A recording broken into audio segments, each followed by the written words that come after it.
Apartment ನಿರ್ವಹಣೆಗೆ ಹೊಸ ಕಾನೂನು ವಿಚಾರ. ಅಪಾರ್ಟ್ಮೆಂಟ್ ಮಾಲೀಕರ ಜೊತೆ ಸಿಎಂ ಸಭೆ. ಸಿಎಂ ಡಿಕೆ ಶಿವಕುಮಾರ್ ಅವರು ಬೆಂಗಳೂರು ನಗರಾಭಿವೃದ್ಧಿ ಸಚಿವರ ಸಭೆ. ಅಪಾರ್ಟ್ಮೆಂಟ್ ಸಂಘದ ಪ್ರತಿನಿಧಿಗಳೊಂದಿಗೆ ಸಂವಾದ. ಜವಾಹರ್ಲಾಲ್ ನೆಹರು ತಾರಾಲಯದಲ್ಲಿ ಸಭೆ. ಮಾಲೀಕತ್ವ ಆಡಳಿತ ನಿರ್ವಹಣೆಗೆ ಕರಡು ಸಿದ್ಧ. ಹೊಸ ಕಾನೂನು ತರಲು ರಾಜ್ಯ ಸರ್ಕಾರ ಸಜ್ಜಾಗಿದೆ. ಗಮನಿಸ್ತಾ ಇದ್ದೀರಿ. ಸಿಎಂ ಬೇರೆಯವರೆಲ್ಲ ಇದ್ದು ಬಹಳ ಜನ ಎಲ್ಲ ವರ್ಲ್ಡ್ ಲೀಡರ್ಸ್ ಎಲ್ಲ ಬಂದು ನನ್ನ ಹತ್ರನೇ ಹುಡುಕೊಂಡು ಮಾತಾಡ್ತಾ ಇದ್ರು.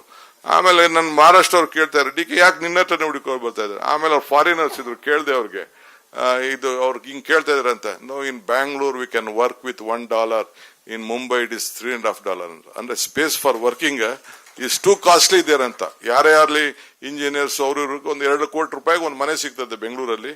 ಬಾಂಬೆಲಾದ್ರೆ 20 ಕೋಟಿ 30 ಕೋಟಿ ಬೇಕು. ಅದಕ್ಕೆ ನಮ್ ಜನ ಎಲ್ಲ ಬೆಂಗಳೂರೇ ಪ್ರಿಫರ್ ಮಾಡ್ತಾರೆ. ಒಳ್ಳೆ ಕ್ವಾಲಿಟಿ ಎಜುಕೇಶನ್ ಇದೆ, ಮಕ್ಳಿಗೂ ಚೆನ್ನಾಗಿದೆ ಅಂತೇಳಿ ಪಾಪ ಅವ್ರು ಹೇಳ್ತಾ ಇದ್ರು. ಈಗೂ ಕೂಡ ಎಲ್ಲ ವರ್ಲ್ಡ್ ಲೀಡರ್ಸ್ ಎಲ್ಲ ಮತ್ತೆ ಬ್ಯಾಂಗ್ಳೂರ್ ಕಡೆ ನೋಡ್ತಾ ಇದಾರೆ. ಇನ್ ಎಲ್ಲಿಗೆ ಹೋಗ್ತದೋ ತೊಂದರೆ ಇಲ್ಲ. ಸೆಕೆಂಡ್ ಏರ್ಪೋರ್ಟ್ ಕೂಡ ಈಗ ನಾವು ಸಿದ್ಧತೆ ಮಾಡ್ಕೊಳ್ತಾ ಇದೀವಿ. ಸದ್ಯದಲ್ಲೇ ಒಂದು ಲೊಕೇಶನ್ಸ್ ಎಲ್ಲ ನೋಡ್ತಾ ಇದ್ದಾರೆ. I think always we want to see that Bangalore becomes your heart and it is India's heart. Thank you. So thank you. We'll meet again.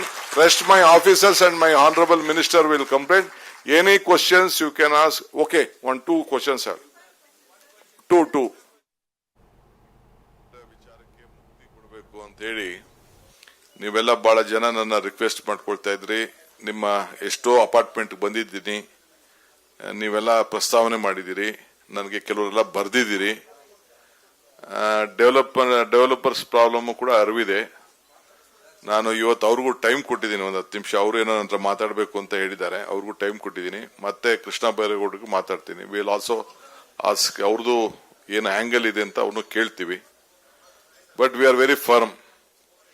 When property is been given to you, you should have the right. You are the owners. ಅದರಲ್ಲಿ ನಮ್ಗೇನ್ ತರದ ಇಲ್ಲ.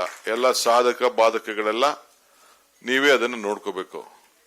But ನನಗೆ ಬಹಳ ನೋವು ಏನಾಗ್ತಾ ಇದೆ ಅಂದ್ರೆ, once you become the apartment owners, ನೀವು ಅಗ್ರಿಮೆಂಟ್ ಮಾಡ್ಕೊಳ್ಳೋಕೆ ಒಂಥರ, ರಿಜಿಸ್ಟ್ರೇಷನ್ ಮಾಡ್ಕೊಂಡಾದ್ಮೇಲೆ ಒಂಥರ, ಒಳಗಡೆ ಹೋದ್ಮೇಲೆ ಒಂಥರ, ಆಮೇಲೆ ಯಾರೋ 3-4 ಜನ ಸೇರ್ಕೊಬಿಡ್ತಾರೆ, ಎಲ್ಲ ತಗರಾಲ್ ಗಿರಾಕಿಗಳು, ಲಿಟಿಗೆಂಟ್ಸು.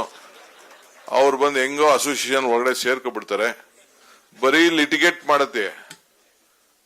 ನನ್ನ ಅಪಾರ್ಟ್ಮೆಂಟ್ ಅಲ್ಲಿ, ನನ್ನ ಸ್ವಂತ ಬಿಲ್ಡಿಂಗ್ ಅಪಾರ್ಟ್ಮೆಂಟ್ ಅಲ್ಲಿ ನಾನೇ ರಿಜಿಸ್ಟರ್ ಮಾಡೋ ಅಪಾರ್ಟ್ಮೆಂಟ್, ನನ್ನ ಹೆಸರು ಬೋರ್ಡ್ ಹಾಕ್ಬಿಟ್ಟೆ. ಇನ್ನ ನನ್ನ ಹೆಸರಿಗೆ ರಿಜಿಸ್ಟರ್ ಮಾಡ್ಕೊಂಡಿಲ್ಲ ನಾನೇ. ಅದಕ್ಕೆ ನನಗೆ ಬೋರ್ಡ್ ಹಾಕ್ಬಿಟ್ಟವ್ರೆ, ಡಿ ಕೆ ಶಿವಕುಮಾರ್ ಹಿಂಗ್ ಕಟ್ಟಬೇಕು ಅಂತ ಹೇಳಿ. ಅಲ್ಲೆಲ್ಲ ಬೆನಗಾನಹಳ್ಳಿಯಲ್ಲೂ ಹಂಗೆ ಬೋರ್ಡ್ ಹಾಕ್ಬಿಟ್ಟಿದ್ರು, ಒಳಗಡೆನೆ ನಾನು ಬಿಡಲ್ಲ ಅಂತ. They are not allowing me it self. ಇನ್ನ ನಾನೇ ರಿಜಿಸ್ಟರ್ ಮಾಡ್ಕೊಂಡಿಲ್ಲ ಅಂತ ಅಸೋಸಿಯೇಷನ್ ಅವರು ಕೆಲವರೆಲ್ಲ ಇದ್ದಾರೆ. ನಾವೆಲ್ಲ Chief Minister and my vote will be included. No, I also have to fill my voter list form. There are our political party leaders also to help you. You can download it also. Our officers compulsory. ಈ ಕುರಿತು ಮತ್ತಷ್ಟು ಮಾಹಿತಿಯನ್ನು ಕೊಡೋದಕ್ಕೆ ನಮ್ಮ ಪ್ರತಿನಿಧಿ ಅನಿಲ್ ಇದೀಗ ನೇರ ಸಂಪರ್ಕದಲ್ಲಿದ್ದಾರೆ. ಅನಿಲ್, ಯಾವೆಲ್ಲ ವಿಚಾರಗಳು ಚರ್ಚೆಗೆ ಬಂತು? ಪ್ರಮುಖವಾಗಿ ಹೊಸ ಕಾನೂನನ್ನು ಜಾರಿಗೆ ತರುವಂತಹ ವಿಷಯವಾಗಿ ಏನ್ ಸಲಹೆ ಸೂಚನೆಗಳು ಅಥವಾ ಸಜೆಷನ್ಸ್ ಸಿಕ್ಕಿದೆ ಅಂತ ಈ ಸಭೆಯಲ್ಲಿ? ಖಂಡಿತವಾಗ್ಲೂ ಮಧುಶ್ರೀ, ಬ್ರ್ಯಾಂಡ್ ಬೆಂಗಳೂರು ಪರಿಕಲ್ಪನೆಗೆ ಹೊಸ ವೇಗ ಕೊಡೋದಕ್ಕೆ ಈಗ ಸಿಎಂ ಡಿ ಕೆ ಶಿವಕುಮಾರ್ ಅವರು ಮುಂದಾಗಿರುವಂತದ್ದು. ಅಂದ್ರೆ ಕಳೆದ ಅವರು ಸಿಎಂ ಬಂದಾಗ್ಲಿಂದನೂ ಕೂಡ ಕೆಲವೊಂದು ಬೆಂಗಳೂರಿನಲ್ಲಿ ಕೆಲವೊಂದು ಪರಿವರ್ತನೆ ಕೂಡ ಜನಮೆಚ್ಚುಗೆ ಕೂಡ ಪಾತ್ರ ಆಗಿರುವಂತದ್ದು. ಫುಟ್ಪಾತ್ ನ ಒತ್ತುವರಿ, ತೆರವು ಕಾರ್ಯಾಚರಣೆ ಆಗಿರ್ಬೋದು, ಮತ್ತೆ ಬಿಡಾಡಿ ವಾಹನಗಳ ಎತ್ತಂಗಡಿ ಸೇರಿದಂತೆ ಅನಧಿಕೃತ ಜಾಹೀರಾತುಗಳ ಒಂದು ತೆರವು ಕೂಡ ಒಂದು ದಿಟ್ಟ ಹೆಜ್ಜೆಯನ್ನು ಕೂಡ ಇಟ್ಟಿದ್ರು. ಅದೇ ರೀತಿ ಈಗ ಬೆಂಗಳೂರಿನ ಪರಿವರ್ತನೆ ಕೂಡ ಮುಂದಾಗಿರುವಂತಹ ಸಿಎಂ ಡಿ ಕೆ ಶಿವಕುಮಾರ್ ಅವರು ಅಪಾರ್ಟ್ಮೆಂಟ್ ನಿವಾಸಿಗಳಿಗೆ ಆಗ್ತಾ ಇರುವಂತಹ ಕಷ್ಟ ಮತ್ತೆ ಅಪಾರ್ಟ್ಮೆಂಟ್ ಮಾಲೀಕರಿಗೆ ಅನುಭವಿಸ್ತಾ ಇರುವಂತಹ ಒಂದು ಸಮಸ್ಯೆಗೆ ಕುರಿತಂತೆ ಈಗ ಒಂದು ಬಿಲ್ ಅನ್ನು ಕೂಡ, ಈಗ ವಿಧೇಯಕ ರೆಡಿ ಆಗಿದೆ, ಕರಡು ವಿಧೇಯಕ ರೆಡಿ ಆಗಿದೆ. ಈ ಬಿಲ್ ಅನ್ನು ಅಸೆಂಬ್ಲಿಯಲ್ಲಿ ಜಾರಿ ಮಾಡೋದಕ್ಕೂ ಮುಂಚೆ ಅಂದ್ರೆ ಅಪಾರ್ಟ್ಮೆಂಟ್ ಮಾಲೀಕರ ಅಸೋಸಿಯೇಷನ್ ಜೊತೆ ಈಗ ಸಂವಾದ ಕಾರ್ಯಕ್ರಮ ನಡೀತಾ ಇದೆ. ಈ ಒಂದು ಕಾರ್ಯಕ್ರಮದಲ್ಲಿ ಅಪಾರ್ಟ್ಮೆಂಟ್ ನ ಆಡಳಿತ ಮತ್ತೆ ಸುಧಾರಣೆ, ಮತ್ತೆ ಈಗ ಬಿಲ್ಡರ್ಸ್ ಗಳು ಅಪಾರ್ಟ್ಮೆಂಟ್ ನ ಮಾಲೀಕರಿಗೆ ನಿಗದಿತ ಸಮಯದೊಳಗೆ ಭೂಮಿ ಮತ್ತೆ ಒಂದು ನಿಗದಿತ ಒಂದು ಪ್ರದೇಶವನ್ನ ಕೊಡೋದು ವಿಚಾರವಾಗಿ ಸಂಬಂಧಪಟ್ಟಂತೆ ಒಂದು ಬೇಡಿಕೆ ಇತ್ತು ಅಪಾರ್ಟ್ಮೆಂಟ್ ನ ಮಾಲೀಕರ ಸಂಘದ. ಆ ಒಂದು ಬೇಡಿಕೆ ಸೇರಿದಂತೆ ಈಗ ಏನಾದ್ರೂ ಒಂದು ಕಾನೂನು ತೊಡಕು ಇದ್ರೆ ಅಪಾರ್ಟ್ಮೆಂಟ್ ನಲ್ಲಿ ಅದನ್ನ ನಿಭಾಯಿಸಿಕೊಳ್ಳೋದಕ್ಕೆ ಒಂದು ಪ್ರತ್ಯೇಕ ಪ್ರಾಧಿಕಾರ ರಚನೆ ಆಗಬೇಕು ಅನ್ನೋ ಒಂದು ಒತ್ತಡನೂ ಕೂಡ ಒಂದು ಅಪಾರ್ಟ್ಮೆಂಟ್ ಮಾಲೀಕರ ಒಂದು ಸಂಘ ಒಂದು ಒತ್ತಡವನ್ನು ಕೂಡ ಮಾಡಿತ್ತು. ಅಂದ್ರೆ ಡಿ ಕೆ ಶಿವಕುಮಾರ್ DCM ಆಗಿದ್ದಾಗಲೂ ಕೂಡ ಇದೇ ಒಂದು ಮನವಿಯನ್ನು ಅವರ ಮುಂದೆ ಇಟ್ಟಿದ್ರು.